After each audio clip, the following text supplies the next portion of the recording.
எல்லாருக்கும் வணக்கம். இப்போ ஒரு டிஃபன் சாம்பார் தான் பார்க்க போகிறோம். இது வெறும் பாசிப்பருப்பு மட்டும் போட்டு வைக்க போகிறோம்.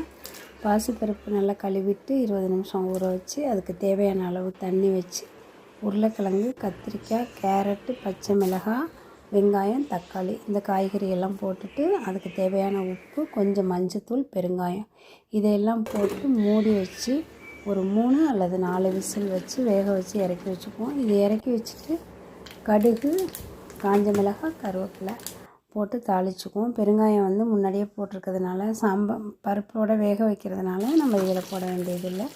இதை போட்டு இதுக்கு பாசிப்பருப்பு நல்லா வெந்திருக்கும். நல்லா கரண்டியால் மசிச்சு விட்டு கடுகை தாளித்து எடுத்து போட்டு கொத்தமல்லி தூவிட்டு பரிமாறினா சுவையான பாசிப்பருப்பு சாம்பார் ரெடி. இது இட்லி, தோசை இதுக்கெல்லாம் சரியான காம்பினேஷன்.